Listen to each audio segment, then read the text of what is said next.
And we're back for another week of J&M Sports Talk. I'm Mark, and this is Jonathan again.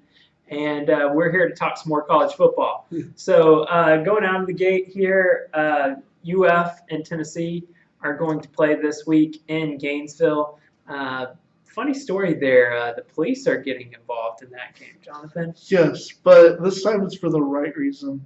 With of course the shortage, everything going on with Irma, the city of Knoxville is actually sending some of their police down to help enforce traffic and stuff for the game to help those in Gainesville out. Because obviously there's a lot more things important than football still going on. A lot of people rebuilding and stuff. So it's cool to see them stepping up and doing their part to help the game happen. Because the game is going to bring some positive to that community.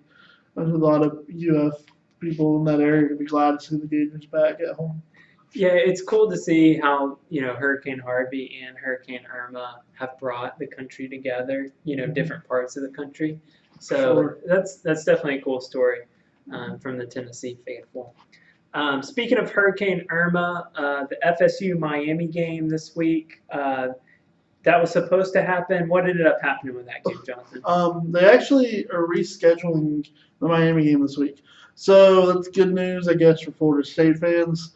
They get more time to figure out their quarterback situation. Looks like Jimmy Blackman, but that gives them more time and a much easier opponent to bring him in instead of having to start game one against Miami. But with that happening, the ACC decided to move Miami's Georgia Tech game to from the 12th to the 14th because the FSU Miami game's gonna be on the 7th. They decided they're not going to try on have Miami have to play Georgia Tech 4 days later. So they're moving that game from Thursday to Saturday to give Miami a little more time to prep with the change in schedule. So that's definitely a positive for Miami after losing that good situation they're going to have at Florida State schedule wise. Yeah, definitely. News out of the SEC: Missouri has decided to fire their defensive coordinator after just 2 games. What was his name? Demonte Cross. Demonte Cross. I've struggled with that name so much, but Jonathan's on top of it. It's funny because they struggled on defense last year, and Barry Odom is a defensive-minded coach, so that's got to be frustrating for him. Just the first 2 weeks having to go in a different direction, but we'll see how that affects Missouri's defense. I mean, their offense is one of the better returning offenses in the SEC. Yeah, definitely a surprise in a good way in the SEC, their offense. But yeah, Barry Odom did say that this was more of a internal disagreements and stuff. It's not as much the play on the field, but you got to wonder how much that's play a factor. Yeah. So Missouri having to regroup there in the middle of the season. What about news out of Cal? Losing a running back. Yep. They've lost Trey Watson for the rest of the year with a leg injury. He was their premier back if they really had one. They're one of those teams that definitely shuffle around a lot of running backs. We were talking pre-show, and you're really high on this Patrick Laird kid. You want to talk more about him? Yeah, I was just mentioning to Jonathan that he's only had 15 carries this year, and just 15 carries, and he's had over 200 yards rushing and 3 touchdowns. I just thought that was pretty interesting. They did play North Carolina, a quality team, I think, out of the ACC in the first game. They played Weber State last Saturday, so not the best competition, but I really like what I saw out of him and some of the highlights that I saw. So we'll see if he can take over the running back position there at Cal. I'm sure we'll talk about them more later. That's right. Today we have a big matchup they have this week. Right, against Ole Miss coming into town. So yeah, we'll talk more about that later in the show. So Cal loses a running back. LSU, one of my picks to compete in the SEC West. Arden Key, their best returning defensive player, missed the first 2 games. He is going to be back for this week's matchup at Mississippi State. Jonathan, just gut reaction. Who do you think is going to win that LSU Mississippi State game? Well, that was a toss-up before, but Arden Key is probably one of the best defenders in the country. So that's definitely going to be a boost to LSU. So that's only positive for them. They've been playing lackluster the first 2 weeks. Luckily, they haven't played the competition they need to play moving forward, but it's good to have him back for sure. Oh yeah, I think that'll be a better game than a lot of people give it credit for. I think with Mississippi State's offense and LSU's supposed really good defense and having Arden Key back, I think that poses a really good matchup for us this week. So, all right, let's do a little bit of recap. There were so many good games last week, and it's almost kind of a letdown that there aren't as many good games this week. But there's still plenty of good games. But we just wanted to take some time to recap what happened last week. So let's talk about the marquee matchup from last week, right? Oklahoma, Ohio State. How did that one finish, Jonathan? And what were your thoughts on the game? Yeah, it's funny you say how it finished because we're looking at a marquee game that was everything lived up to the first half. It was a 3-3 score at half, and Baker Mayfield and Oklahoma, they brought it the second half. They showed a lot of those issues that Ohio State still have on defense from the week before Indiana that we thought they fixed are still there. Mayfield did everything he wanted that second half, and he led Oklahoma, and he found some leaders there. For that wide receiver Lamb, I really liked. And they just did what they wanted, and they ended up winning pretty big in the shoot. Yeah, I mean, just going back to last week, I had Ohio State because being at home, I think they had figured things out against Indiana on the road in their first game. They had extra time to prepare. I mean, I just thought there were so many things working in Ohio State's favor, and that was quite the opposite. It was kind of a defensive battle in the first half, and then Baker Mayfield got the offense running. He lost so much talent last year, but it's amazing. It speaks to what type of player he is. That could be a Heisman moment, that game. For sure. Definitely. They said someone even I saw joking that he's stuck his flag in literally and figuratively in the Heisman race with his off the field antics after the game when he planted the OU flag in the middle of the O. Yeah, I think that's the tendency for fans and media to overreact and say, oh, he's the front runner. But for a week 2 game, that's definitely a Heisman moment, I would say. So congrats to Oklahoma. They jumped to number 2 in the poll, so a lot of pressure on them. It's going to be tough for Lincoln Riley, first-year head coach, to kind of weather the high expectations from here on out. But definitely liked what I saw out of Oklahoma. They're a team that we didn't really factor into being in the Big 12 championship at season's end. So, Jonathan, any regrets on that? No, because it's preseason. I mean, I think we both probably took that with a grain of salt, knowing the Big 12 is always one of those conferences that the first people you put up front usually don't last. Usually the Oklahomas and the Oklahoma States. I think we both just thought it was maybe a little bit overreaction is why we went with some other teams. But, yeah, I mean, the Big 12 is wide open, and it might be one of the better conferences of the year. But at season's end, these teams keep performing the way they are. Yeah, that's true. All of them. That's true. There's some quality teams in the Big 12. That's my big takeaway. We're going to talk about another one later on. Yep, for sure. For sure. Let's talk about a game we both had the opportunity to watch this weekend. Auburn traveling to Clemson.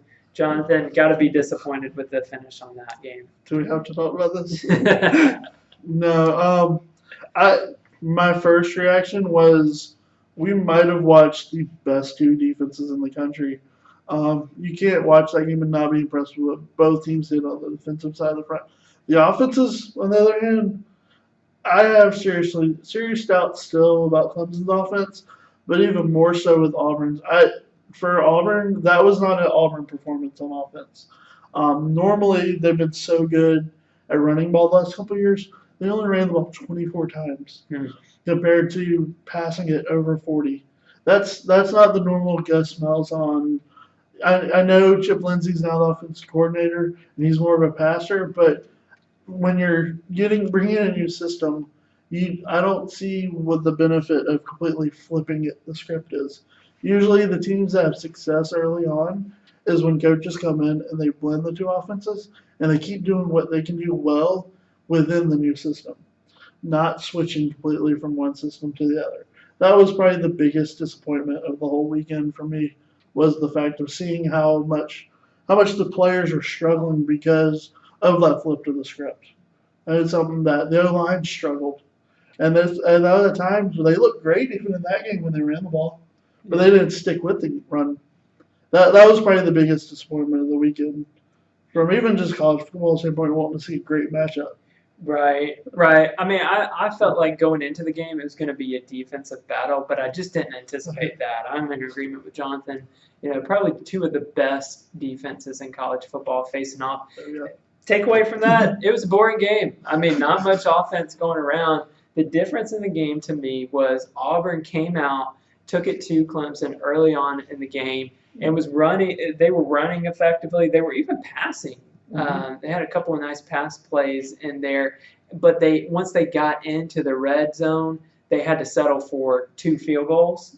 And the difference was when Clemson, they later on in the game, they finally got the offense moving a little bit, and they had 2 touchdown drives. They punched it into the end zone. And 14-6 game, that's the difference. It was a 1-score game. Auburn settled for field goals. Clemson got the touchdowns. But other than those 2 drives for both teams, I mean, it was complete dominance by both defenses. Oh, for sure. I mean, and some of it too is you'd have to consider.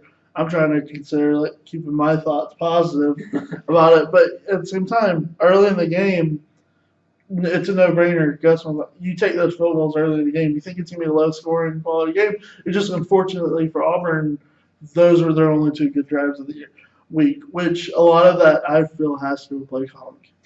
I'm really frustrated with the play calling of that game, like I mentioned. Yeah, people are overreacting with this game and saying that Clemson is one of the top teams in the country, and Auburn, they're just bums.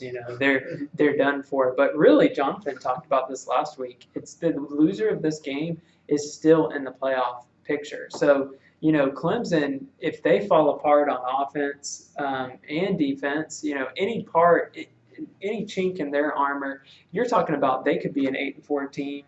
Auburn proved last year they started off offensively abysmal, and then they ended up being one of the best offenses in the country by midseason in rushing the football.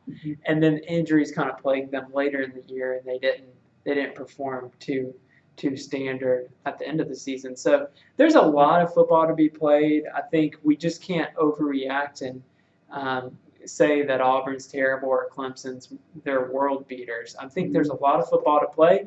And Jonathan, you mentioned this earlier. Maybe these 2 teams face each other in a bowl game or possibly the playoff if both teams can figure it all out and be consistent.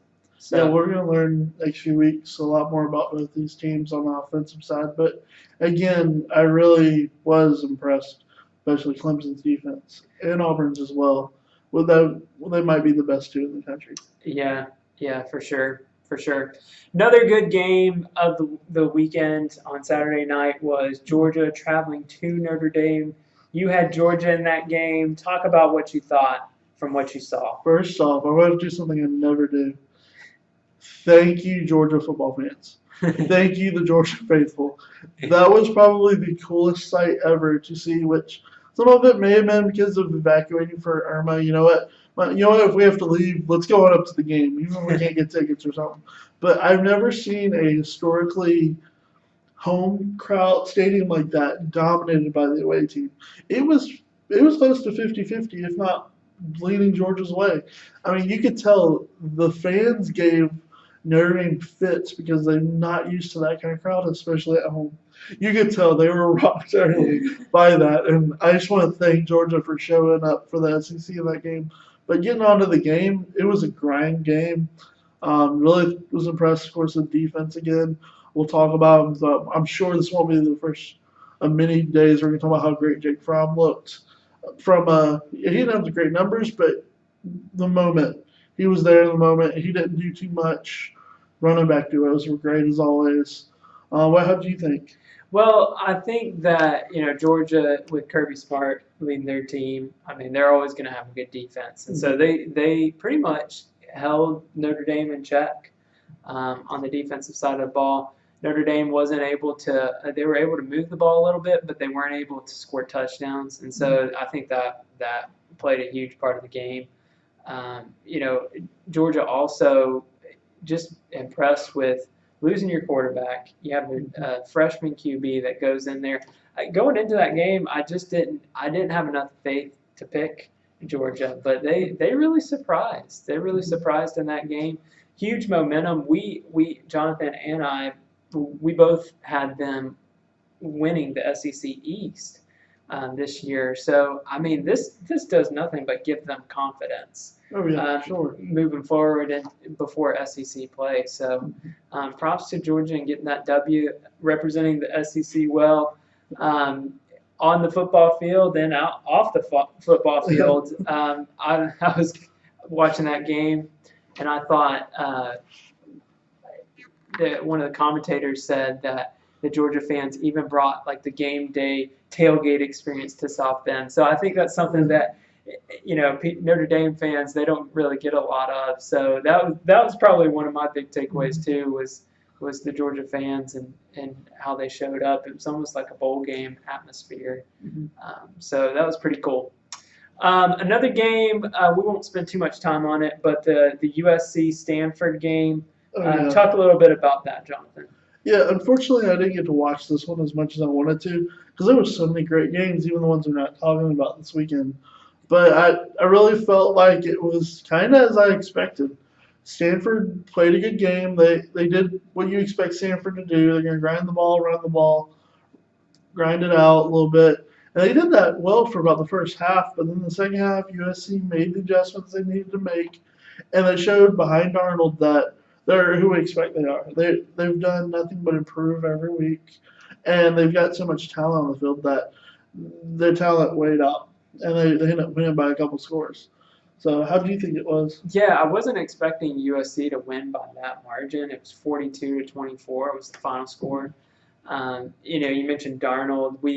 He's one of our Heisman hopefuls going into the season, but it seems like he put it all together. They kind of struggled in their first game against Western Michigan. And I think towards the end of that game, USC started to click on offense. But they kind of carried that into the Stanford game, and Stanford had 2 weeks to prepare for them. Yeah. And USC still blew them out. So very interesting there. I think USC has to be the favorite to win the Pac-12 now. I mean, after that game. Oh, yeah, for sure. All right, so we talked a little bit about some of the marquee matchups from last week. Let's talk about our player awards from week 2. Who was your offensive player of the week, Jonathan? Well, I already talked about him before, but you got to give it to Baker Mayfield. The performance he had in the shoe, he went 27 for 35. He passed for 386 yards, had 3 touchdowns, and a lot of that was in the second half. They definitely made those adjustments in the second half, and going into a place like Ohio State and getting the W and doing it the fashion he did, remember, it was 3-3 game at half. So all of that the second half he did, I got to give him player of the week. Yeah, he's definitely worthy of that for sure. Just want to give an honorable mention to Mason Rudolph, Oklahoma State. He set the all-time passing record at Oklahoma State in their game against South Alabama. He's definitely, I think he's going to be a good NFL prospect. But just wanted to give a shout out to him. My player of the week, Lamar Jackson. Jonathan and I were talking earlier. I mean, easily Jonathan could have picked him as well. But he had 3 touchdowns passing and 3 touchdowns rushing against North Carolina. And he had another video game-like performance with passing yards, 400 passing yards, and 123 rushing yards. So he just continues to dominate college football, really, on the numbers side. Let's talk a little bit of defense. Who was your defensive player of the week? You almost did this last week, but we talked you out of it. But I couldn't help myself. I had to do it this week. I'm actually going to go with, if you stayed up late Saturday night, you probably watched this crazy West Coast game. It's always those late West Coast games, man. They keep you up, and you're like, I'm going to bed at 10:30, 11. You get up till after midnight. But I'm going to go with the defense and special teams of both Boise State and Washington State. Yes, both teams gave up 40 yards, 40 points each in a 3 overtime game, but half of those points were on the defense and special teams. Washington State had 2 field goals. I'm giving them the 5 extra points. They had a fumble return for a touchdown. They had an interception for a touchdown. And then Boise State on the other side had 3 field goals of their own. They had 5 extra points, and they had a fumble return for a touchdown. Grand total of 43 points by the two teams. 43 of those points. And the final was 46-43. So I'm giving it to both those defenses and special teams. They're crazy numbers for a crazy game. Yeah, that's definitely worthy of a defensive game of player team of the week for sure. I've got to give my defensive player of the week to Austin Bryant out of Clemson, the defensive end. I think they have the best defensive line in the country. They proved that on Saturday. He had 4 sacks alone. Clemson had 11 sacks in the game, but 7 total tackles for Austin. He had an amazing game, so props to him this week in that one. What about your freshman of the week? Who you got? This one, I'm going to have to go with Jonathan Taylor, the running back out of Wisconsin. He ran the ball 26 times. He had 223 yards and 3 touchdowns. Yeah, he did everything he wanted to that game. And on top of that, he's the most rushing yards by a Wisconsin back since Melvin Gordon in the Outback Bowl of 15. So for a team that's used to having great running backs and great numbers in games, that was pretty impressive. Yeah, for sure. Yet another. Seems like they have a pipeline of running backs at Wisconsin. He seems like to be the next guy in line. We'll see. He's definitely got the skill set for it. Yeah. My freshman, I have to piggyback on what Jonathan said earlier. The Georgia QB, Jake Fromm. Ever since Eason went down, he's just come in, cool customer, great game manager for the Georgia offense. They don't ask him to do too much, but he does really well with what they give him. He had a touchdown and 141 passing yards against Notre Dame. And the most important thing, they got the W. He was able to lead them down late in the 4th quarter. They were able to kick a field goal to win the game. So props to Jake. The question that I have moving forward for Georgia, if Eason is healthy and he comes back, do you take Fromm out when he's got kind of the hot hand? That's always a tough situation for any coach. I could definitely see both sides of it. Eason didn't do anything to lose his job, but at the same time, do you want to make that issue in the locker room? Because I'm sure there'll be some very positive Jake Fromm. So, and if they do make that decision, what does that person that doesn't get the job do? Could be looking at another top elite quarterback transferring. Yeah, that seems to be the trend in college football. Guys aren't willing to sit back and wait to play. So interesting. We'll see how that develops as Georgia's season goes on. Let's get to our week 3 picks. So I mentioned that we don't have quite the tier of games as we did last week, but we still have some really good games. Yeah. And we would encourage you to start the pick'em that we've got on our Facebook page if you haven't already, and pick the games with us. But plenty of time if you do well to catch up, because we've got everyone's pretty tied up right now. So everyone in it. So join. So plenty of time. It's only been 2 weeks. Right. Let's start with the first game. Baylor traveling to Duke for that matchup. Who you got in that one, Jonathan? That one, I say, Baylor's still got so many issues on and off the field they're dealing with. I'm surprised they're even building a team out right now, it seems. I'm going to go with Duke in this one. Yeah, this one is probably the easiest of the week for me to make because Duke, I was researching a little bit about their offense and defense. They scored 101 points in their first 2 games, and they've only given up 24 points.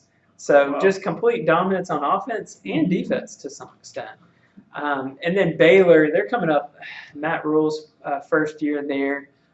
In their first game, they lost to Liberty at home. Their second game, they lose to Texas San Antonio at home. So just off to an 0-2 start. They have to travel to Duke. I just don't think they have much of a shot at all against Duke. I like Duke probably by 3 or 4 touchdowns, honestly. Well, all right. I'll hold you to that one. Next, let's talk about an SEC Pac-12 matchup. We mentioned this early on in the show, but Ole Miss traveling to Cal. Jonathan, how do you think that one's going to shape up? Yeah, Ole Miss is one of those teams that you talk about definitely have a lot of issues going on off the field, but it's not affecting them on the field so far. They're putting together the team that you expected them to have this year. I have them winning this game. Cal's got a decent passing game, but I just don't see it being enough. Ole Miss has got a lot of speed top to bottom that you expect from them. I've got them winning by a couple scores. Yeah, this one was a little bit tougher of a pick to make just because, all the uncertainty with, Cal losing their running back and then all the off the field stuff for Ole Miss. But it should be noted, Shea Patterson, the sophomore QB, he set the all-time passing record for a single game last week. And that's something to be said when you go to a school that have Mannings that are former quarterbacks, Eli and Archie. So really impressed with him so far. Ole Miss is a talented team. I mean, they've had the recruiting classes. There's no reason to doubt that they wouldn't be able to go into Cal and win that game. So yeah, we know that. That's kind of why they're in trouble, though. Yeah, it is. It is part of the problem. But so I've got to go with Ole Miss in this game too. I'm in agreement with Jonathan. I think they get the job done. I think it might be closer than 2 scores, but we'll see. We'll see how that one shapes up. Maybe that West Coast lag traveling. Yeah, a little West Coast factor in there. Let's talk about our next game. Wisconsin traveling to Provo and facing BYU. What do you think on that one? First of all, I'll give BYU credit. They're probably most prepared from who they played standpoint. Yeah. But what they've done on the field has been abysmal. I got Wisconsin winning and Jonathan Taylor having another big game. Yep, Jonathan Taylor, you'll be hearing that name more probably as the season goes on. But Wisconsin, there's great consistency with that program. You've got great running back play. They've got a returning quarterback who's decent. And then their defense is always in the top layer of the Big Ten conference. So BYU, not impressed. They're an independent team, so they're not affiliated with any conference. So they have to go out and they play these tougher teams. And, for them, they're just not quite ready there. They don't have the depth and the talent to compete week in, week out with all these top conference teams. So I've got Wisconsin too. I mean, is it fair to say that might be at least a 2-score game? Oh yeah, for sure. I'd say maybe even 3. Yeah. For sure. So we're both on Wisconsin's bandwagon for this week's game at BYU. Next, let's talk about SMU traveling to TCU, a Texas matchup. Yeah. With this one, I didn't pick them last week because I thought Arkansas was going to showed better than the score indicated. They did play better than what the score indicated, first of all. But I got TCU winning this one. I saw what I needed to see from Kenny Hill in that game at Arkansas.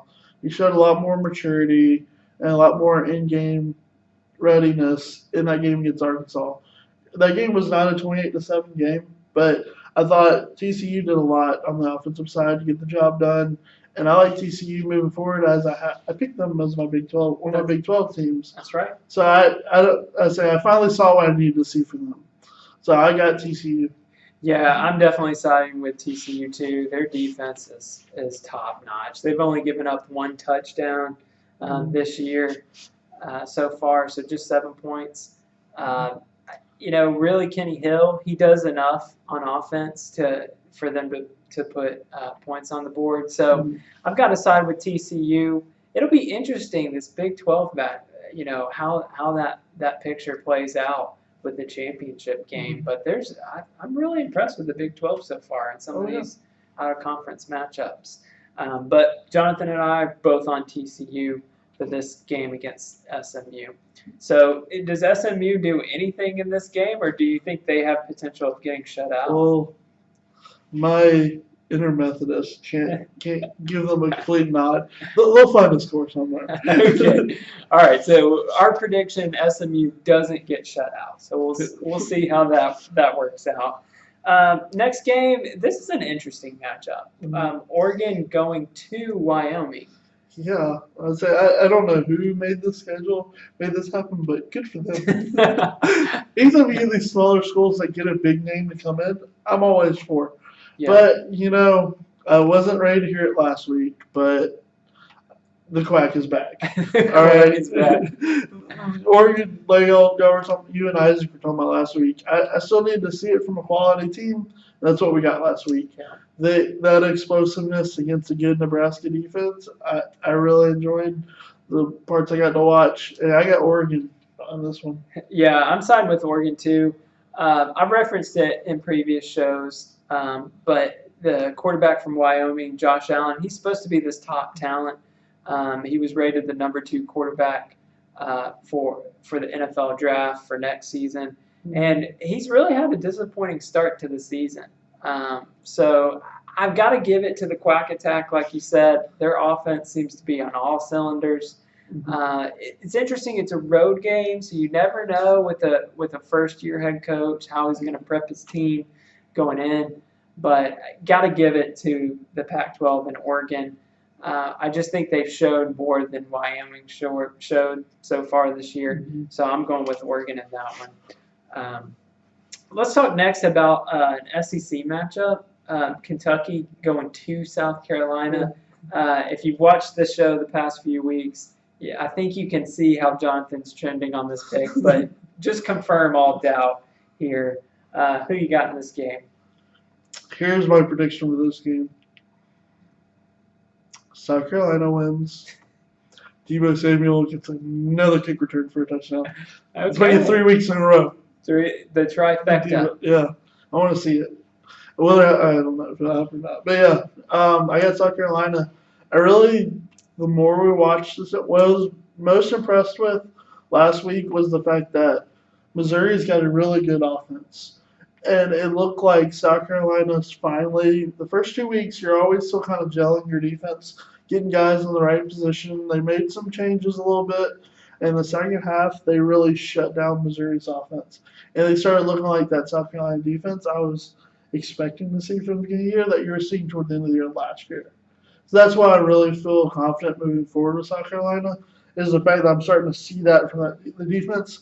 I knew the potential was there, and you never want to hope that my reasoning the last few weeks was Will Muschamp is going to put them in the right position to make a play. I feel like they're going to make the plays now instead of having to worry about them just making a play. And they showed that to me last week, so I really feel confident about them moving forward more. I mean, the biggest thing for me in South Carolina being successful is the offense. I think the defense, it's kind of a given. They've got it taken care of with Will Muschamp there. But, defense has been really impressive so far. Jake Bentley, the quarterback, you can see some more development with him. And they've definitely got some good stuff going on offense. So I think they're a contender. I'm jumping on with Jonathan and maybe them competing for that top spot in the SEC East. But for this game against Kentucky struggled last week against Eastern Kentucky. They had to rally to win that one in the fourth quarter. I'm not impressed. I was high on them early in the season, but I've given up those picks. I think South Carolina wins this game, and I think they win pretty easily. So that's our pick on that Kentucky-South Carolina game. Let's talk about another SEC team, Kansas State traveling to Vandy. So Vandy, what do you think their chances are at beating Kansas State? Which on the SEC, I'm going with my other Big 12 pick. This is another instance where the Big 12 is looking really strong. Yep. And Kansas State, you're talking about Duke looking good in the ACC. Kansas State has scored 110 points already this season. 110. You just don't do that against, no matter the competition. It was 55 both weeks. So I expect, even though Vanderbilt's a much better defense than what they've seen, I don't see them scoring 55 on them, but 35 maybe. And I don't see enough from Vanderbilt on the offensive side of the ball. Their defense is really good, but I got Kansas State winning by a couple scores. Yeah, Kansas State, they're definitely really good on both offense and defense this year. They proved that in their first two games. Vanderbilt, on the other hand, they won 42-0 last week against Alabama A&M. I thought that's a really good showing. In years past, they might have struggled a little bit with teams even of lesser talent.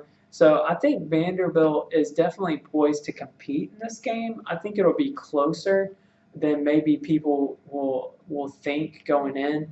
But I've got to give the nod to Kansas State. I mean, they've just been a staple in the Big 12 for so many years now. And that the QB Ertz, it seems like he's been there, for a long time. So I like Bill Snyder's first quarterback. I like Kansas State and the experience. I'm going with the experience. That'll lead to a victory in Nashville against the SEC Vandy. So got that in going into that game. Let's talk about a rematch of the 2005 national title game, Texas and USC. What rematch? I mean, I was reading this great insert this week about the game preparation, and USC is 4-0 against Texas. They've never lost to Texas, according to their spread thing. But then it went on to say that apparently they did have that game in 05, but they lost that game, but it doesn't count because of the NCAA penalty. So according to USC, they haven't lost to Texas. So we've got a good buddy, Zach, that's a big Texas fan. He didn't really like that this week. So, with that being said, there is a game that's going to count this weekend, and that's going to be USC in Texas. And this one, Texas is, I don't know where to start with the issues and trouble that Herman's got to fix. And USC seems to be doing everything this week. I got USC big. Yeah, I've got USC too. I mean, they blew out Stanford, a really good team last week. Texas has had their fair share of trouble. I think Tom Herman will get the Texas team to put forth better effort this week. I think they'll get out to maybe a quicker start than previous weeks, but got to give it to USC and Darnold. They definitely have improved since the season started. And, it is at Southern Cal, so that's working against Texas as well. But, USC all the way for that one. Now let's move on to our two marquee matchups. These are the two games that are featuring teams that are both ranked. So let's start in the SEC first. We mentioned that UF Tennessee game will be played in Gainesville. Jonathan, who do you have in that game? Yeah, this is definitely a coin flip. But with that being said, I think Tennessee is the end of that Georgia Tech game. They found something in their offense. Their defense was already pretty good, but I think they found some of their offense. They've been showing strides of huge improvement last week after the Georgia Tech win. That I like Tennessee in this matchup against Florida. Yes, Florida, it should be noted, they will be back to full strength. From what I can tell, they'll have all their players back from the suspensions and all. What may happen with their legal stuff moving forward, who knows? But for the time being, they're gonna have everyone back. And I just really don't know what we're gonna get out of this UF offense. It's gonna be the first game for a lot of guys, so they're probably gonna make some mistakes early. And can you trust a defense as great as it is to come up with tons of points every week? I mean, that's asking a lot. Could they get turnovers? Sure, but scoring every time they get a turnover? You can't ask a defense to do that every week. And they've gotten away with it for so long that eventually it's not going to work out for them. So I got Tennessee winning. It's going to be a good game and a close game, but I got Tennessee. Yeah, this is probably one of the tougher games of the week to project and pick. I'm definitely in agreement with what you said about Tennessee figuring it out on offense late in that Georgia Tech and carrying it into last week's game. But, it's interesting with the storm and the suspensions. You got to wonder where Florida's head's at. They got beat pretty handily against Michigan in that first ball game, and they haven't had a chance to really regroup on the field. You got to think about, having to evacuate for the storm last week. I mean, where's their preparation for this game? I mean, it could go one of two ways. They could rally and do really well, or it could go the other way and they could get completely blown out. So just a really tough game to pick. If I have to pick today, I like Kelly and I like Normandy, the quarterback of Tennessee. I think they've kind of figured it out on offense enough to score more points than Florida. So I'm going to pick Tennessee today. I think I wouldn't be surprised if Florida came in and competed really well in that game, but got to give the nod to Tennessee in that one. That's definitely going to be a tall order for Normandy and Tennessee. But yeah, I agree. Definitely got to be Tennessee for now. Everything we've seen. Yeah, factors in the game. I think if Florida gets a defensive score in that game, I mean, you could see that might trend to Florida's favor. But Right. I think if Tennessee takes care of the ball, they get the ball to the running back Kelly, I think they win that game. Mm-hmm. So, all right, let's talk about our marquee matchup of the week. Clemson, they played Auburn last week. They got that W. They have to turn around and go to Louisville and play this week. How do you think that game shakes out? Yeah, I've been going back and forth on this one too. It's gonna be a great matchup, but for me, it's gonna be two reasons why Louisville wins this game. First of all, half that team feels like they should have beat Clemson last year. They're another one team that they have a chip on their shoulder. That was a game that was late at Clemson. That's not gonna be a home game. That it's a rematch game. They definitely knew they had a missed opportunity last year.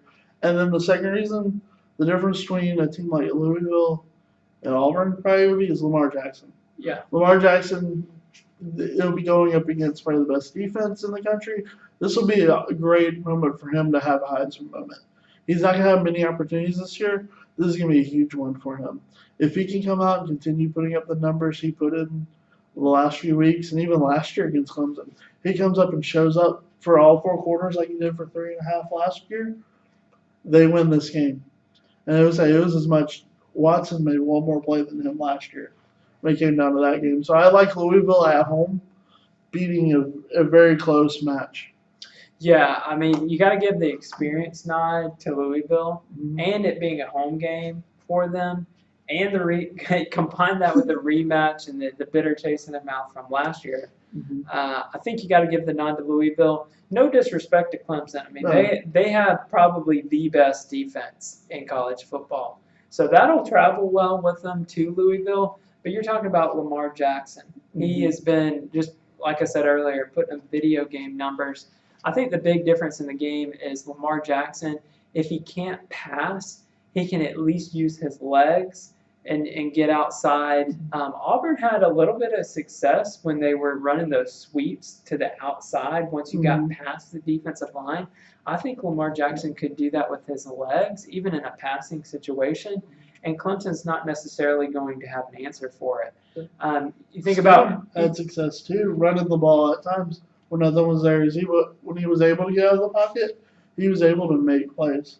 Yeah, On his legs. he was, and the secondary of Clemson is kind of young and inexperienced, and there were some pass interference calls early on in that Auburn game. So I think Lamar Jackson, just being more experienced, he might be able to attack that better than Auburn did last week.